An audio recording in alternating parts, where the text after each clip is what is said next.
নমস্কার, এসপিএন চ্যানেলে আপনাদের স্বাগত। আমার সঙ্গে আছেন দেবাশিস মুখার্জি। কোচিতে জাতীয় শিবির শুরু হয়েছে, সেখানে মোহনবাগানের কিন্তু লিস্টন, মনবীর, সাহাল, অভিষেক, এক ঝাঁক খেলোয়াড় আছে। আনোয়ার আলীও চান্স পেয়েছেন। বেঙ্গালুরু এফসির এক ঝাঁক প্লেয়ার আছে। এখন দিন দশেকের ব্রেক, আবার ইন্ডিয়ান সুপার লিগ 3 তারিখ থেকে শুরু হবে। 4 তারিখে একটা মেগা ম্যাচ আছে মোহনবাগান এবং জামশেদপুর। মোহনবাগানের শেষ ম্যাচ গুলিতে মোহনবাগানের যে পদস্খলন, সেখান থেকে কিন্তু লিগটা কি পুরোটাই হোয়াইড ওপেন হয়ে গেল। আমরা কথা বলবো দেবাশিসদার সাথে। ইস্ট বেঙ্গল মূল্যবান 3টি পয়েন্ট পেয়েছে এবং 7টি গোল পেয়েছে। প্রতিপক্ষ কে ছিল তার চেয়ে বড় কথা, 3টে পয়েন্ট কিন্তু খুব মূল্যবান। দেবাশিসদা, কি অবস্থায় দাঁড়িয়ে আছে মুম্বাই? সিটিএফসি মোহনবাগানকে হারিয়ে চমকে দিয়েছে। দেখো, আমি আগেও বলেছিলাম বিভিন্ন জায়গায় যে আমাদের চ্যানেলও বলেছে। হ্যাঁ, ইস্ট বেঙ্গল মোহনবাগানের কোচেরা যে সিস্টেমে এখন গেছে, যেভাবে টিম চালাচ্ছে, তাতে প্রবলেমে পড়বে এবং সেটাই হয়েছে। এইভাবে টিম যদি চালায় ইস্ট বেঙ্গল মোহনবাগান রেজাল্ট পাবে না। আর কালকে 7 গোল দিয়েছে, কাকে দিয়েছে? মোহামেডানকে সবাই হারাবে। মোহামেডানকে যাদের সঙ্গে খেলা হবে সবাই হারবে। মোহামেডানকে হারিয়ে হই হই করার মতো কিছু নয়, 7 গোল দিয়ে হই হই করার মতো কিছু নয়। তার মধ্যে 3টে গোল পেনাল্টিতে। এইভাবে হই হই করে কোনো লাভ নেই। খেলাও তো কোনো কালকে খেলার তো কোনো মাথামুন্ডু ছিল না। মোহামেডান টিমের কিছু নেই। মোহামেডান অন্যদিন যেটুকু লড়াই করে, কাল সেটুকুও করতে পারিনি। হতেই পারে, ওই টিমটার কিছু নেইও। কটা লোকাল ছেলে নিয়ে খেলানো হচ্ছে, টিমটা কিছু নেই, কিছু করার নেই। বড় মাঠে আরো বেআপ্রু হয়ে যাচ্ছে মোহামেডান। এই মোহামেডান বরঞ্চ মাঠটা ছোট, 110-65 মাঠ, সন্তোষপুর স্টেডিয়াম, সেখানে কিছুটা লড়াই করছে। দেখো, লড়াই করছে। মোহামেডানকে তো বাইরে গিয়েও খেলতে হয়েছে। মোহামেডান তো বাইরে গিয়েও খেলেছে, কিন্তু এতটা খারাপ কিন্তু হয়নি কালকে যতটা খারাপ খেলেছে। সেটা কথা নয়, 12 গোল খেয়েছে মোহামেডান স্পোর্টিং। হ্যাঁ, এটা দেখো, মোহামেডান স্পোর্টিং কটা গোল খেলো, কি হলো, সেটা তো বড় কথা নয়। তারপর মোহামেডানের প্রথমেই একটা লাল কার্ড দেখে চলে গেল, হয়ে গেল 10 জন। আর খেলাটা কোথায় হবে? এমনি টিম নেই, তার উপর 10 জন। সেই টিমে এসে কি খেলা হবে? যে পারবে সে গোল করতে যাবে। তো তাই তো হয়েছে। সেখানে গোল করে যদি কেউ হই হই করে আর বলে দারুণ রেজাল্ট হয়েছে, তাহলে ওটা মানা যাচ্ছে না। তবে ইস্টবেঙ্গল টিম ভালো। ইস্টবেঙ্গল টিমকে ঠিক মতো যদি দাঁড় করাতে পারে, বেটার হবে, ডেফিনেটলি বেটার হবে। কিন্তু উনি যদি এই ধরনের পিবি বিষ্ণুকে হঠাৎ করে উনি প্রচন্ড গুরুত্ব দিয়ে ফেলছেন, মহেশ সিংকে আলাদা, মহেশ সিং টিমেই রাখছেন না ফার্স্ট 11-এ, তো অবাক লাগছে।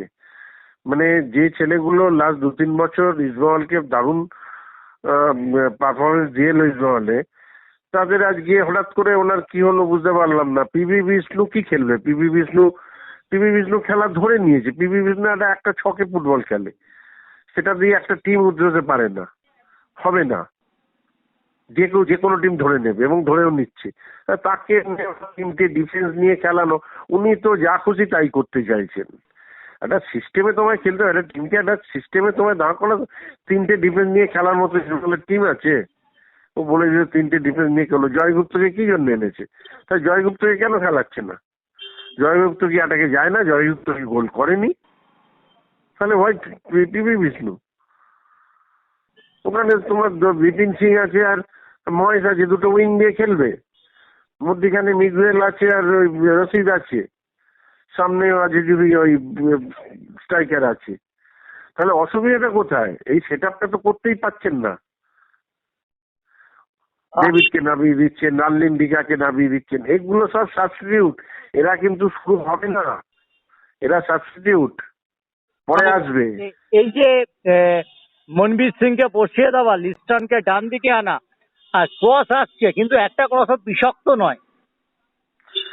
দেখো, এইভাবে তো আমরা আজকে লাস্ট 3-4 বছর ধরে যা দেখে আসছি মোহনবাগান টিমের, যে লিস্টন বাঁদিক দিয়ে, ডান দিক দিয়ে মনবীর, এবং দুজনে প্রচুর লোড নেয়। মিস করে ঠিক কথা, কিন্তু প্রচুর লোড নেয়। দুজনে উপরে যাচ্ছে, নিচে নেমে আসছে, ডিফেন্সকে হেল্প করছে। সেই খেলাটাকে তো নিতে হবে। তুমি সেই খেলাটা না। আর রবসন, আমি বারবার বলেছি, রবসনকে এই মুহূর্তে মোহনবাগান টিমে দরকার নেই। মালিকের অপশন, মালিকের ক্লজও রয়েছে। তুমি অপশন মানে ফরেন বাইরের কোটাটা তুমি অপশনকে দিয়ে কেন নষ্ট করলে? তোমার তো উচিত ছিল না স্কিমার কি আনা, ছিল না মোহনবাগানে, কোনো দরকার ছিল না। কোনো দরকার ছিল না। তোমার আনা উচিত ছিল একটা স্কিমার কে, একটা স্কিম আছে, হ্যাঁ, যে স্ট্রাইকারের পেছনে খেলবে, জেভিয়ার ওখানে ক্লাসের ব্যালেন্স মতো করবে খেলা জায়গাটা। যে নিকট অতীতে যে স্টুয়ার্ট যেটা খেলে গেছে, এটা তো আমি জানি না কোচই বা টিম এটা ম্যানেজমেন্ট টিম কি চিন্তা ভাবনা ম্যানেজমেন্টের করেছে। সিদ্ধান্ত। এটা এই রফসান যেহেতু ইস্ট বেঙ্গলের দিকে ঝুঁকেছিল একটা সময়, ওকে আমরা তুলে নিলাম, তুলে নিয়ে চুক্তি করে রাখলাম, ইস্ট বেঙ্গলে খেলতে দেবো না, আমরা নিয়ে নিলাম, এই একটা এতে লাভ কি হলো? এই মানসিকতাটা তো আগে ছিল, কিন্তু এগুলো এখনকার দিনে এইসব মানসিকতাটা বোকা বোকা মানসিকতা। এগুলো আমাদের দেশেই সম্ভব, বাইরে কোথাও হয় না। আমি চেষ্টা করবো আমার টিমের কি দরকার, কোন জায়গাটা ল্যাকোনা আছে, সেই জায়গাটাকে কভার আপ করার জন্য, এবং তার জন্য বেটার প্লেয়ার কি লাগবে সেটা নেব। তা না নিয়ে তুমি এমন একটা প্লেয়ারকে নিলে, তো তুমি তাকে সেখানে খেলাতে গেলে আরেকজনকে, ওদিকে পেট্টাতোস আর কামিন্স হবে না। ওরা এখন তলার দিকে, বারবার বলছি ওরা এখন তলার দিকে, ওদের দিয়ে জোর করে হবে না। এক একটা গোল হয়তো করে দিল, কিন্তু সেটা টিমের পক্ষে লং টার্মে কিন্তু টিমের পক্ষে খুব একটা শুভকর নয়। তাই এগুলো আমার চিন্তা করা মনে উচিত। হচ্ছে দেবাশিস দা, এই পেট্টাটোস আর দিমিত্রি পেট্টাটোস আর কামিন্সকে গুড বাই জানানোর সময় হয়ে এসছে মোহনবাগান টিম ম্যানেজমেন্টের। এবছর করতে পারলে খুব ভালো হতো, আমি গত বছর শেষেই বলেছিলাম। হ্যাঁ, এবার এদের দুজনকে চেঞ্জ করা উচিত, এটা চেঞ্জ করতে পারলে ভালো হতো। কেন এরা খেলাচ্ছে, দর্শক বেশি দেখছে, একটা গোল করলে বা কিছু হলে দর্শকদের দিকে এদের বেশি মন চলে যাচ্ছে। আরে খেলায় মন দিক, টিমটাকে নিয়ে খেলায় আসুক। কোথায় ম্যাকলারেন তো গোল করবে, ম্যাকলারেনকে তো বল দিতে হবে, ম্যাকলারেনকে হেল্প করার লোক কোথায়? কোথায় এরা? একটা বল ধরতে পারে না, গোলে শট মারতে পারে না ভালো করে। জানি না, এইগুলো যদি না থাকে অন্য টিমের কাছে কি প্রবলেমে পড়বে। সব টিমেরই এক অবস্থা, লিগ হোয়াইট ওপেন, মোহনবাগান একদমই ওপেন। অনেকগুলো টিম আছে তোমার, মোহনবাগান, ইস্ট বেঙ্গল, গোয়া, মুম্বাই, জামশেদপুর, বেঙ্গালুরু, 6টা টিম আছে এখন এইখানে।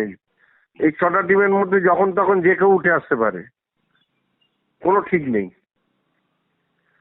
কেন কারো সেইভাবে এবারে কেউ সেইভাবে মানে একটা বেশ কমান্ডিং অ্যাটিটিউড নিয়ে যে খেলছে এখনো পর্যন্ত সেটা দেখা যায়নি। ওই ইস্টবেঙ্গল প্রথম দুটো ম্যাচ, তারপর হয়ে গেল। আর মোহনবাগান তো ম্যাক্সিমাম হায়দ্রাবাদ খেলেছে, মোহামেডান খেলেছে, উইক টিম, কেরল ব্লাস্টার্স খেলেছে, উইক টিম গুলো খেলেছে। জামশেদপুরের সাথে খেলা বাকি আছে। আমরা বেঙ্গালুরু থেকেই তো দেখছি, বেঙ্গালুরু মুম্বাই যখন বেটার টিমের সাথে খেলছে, যারা টপ 5-এ আছে, তখনই মোহনবাগানের প্রবলেমটা ধরা পড়ছে। হ্যাঁ, চেন্নাইও ভালো খেলছে, খারাপ খেলছে না চেন্নাইও। এফসি গোয়া খেলতে হবে, জামশেদপুর খেলতে হবে, দুটোই আয়ো ম্যাচ। ওইগুলো ওইরকম ভাবে এখন কিচ্ছু বলা যায় না। এখন মানে ওয়াইড ওপেন একদম, মানে যে কেউ তখন কি হবে কেউ জানে না। তবে পুরোটাই ডিপেন্ড করছে টিম, কোনো সন্দেহ নেই। মোহনবাগান, ইস্টবেঙ্গল দুটো টিম যথেষ্ট ভালো, যথেষ্ট ভালো ভালো প্লেয়ার আছে, সেরা ইন্ডিয়ান প্লেয়াররাও আছে এই দুটো টিমে। ফরেনার আমি তো বলবো ইস্টবেঙ্গল এগিয়ে, ফরেনার দিক থেকে ইস্টবেঙ্গল এগিয়ে আছে, ভালো ফরেনার আছে। কিন্তু কোনো কারণে ইস্টবেঙ্গল সিবলে চলে যাচ্ছে 11ই এপ্রিল, আবার ইস্টবেঙ্গলের খেলা, সেই ম্যাচ থেকে সিবলে খেলতে পারবে। সিবলে চলে এলে তোমার মধ্যখানে ক্রেসপোকে বসাতে হবে, তখন তোমার ওই কি বলে মিগুয়েল আর রশিদ মাঝমাঠে খেলবে, আর ফরওয়ার্ডে ওটা খেলবে। ক্রেসপো তখন আর পাবে না জায়গা, তখন জিকসনকে তুলে ওখানে দিতে হবে, স্টপার থেকে জিকসনকে তুলে তখন মাঝমাঠে ওই জায়গাটা দিতে হবে সল ক্রেসপোর জায়গায়। জানি না কোচ কি করবে, এটা আমার মনে হয়েছে তাই বললাম। এবার কোচ কি করবে, কোচের ব্যাপার। অনেক ধন্যবাদ দেবাশিস।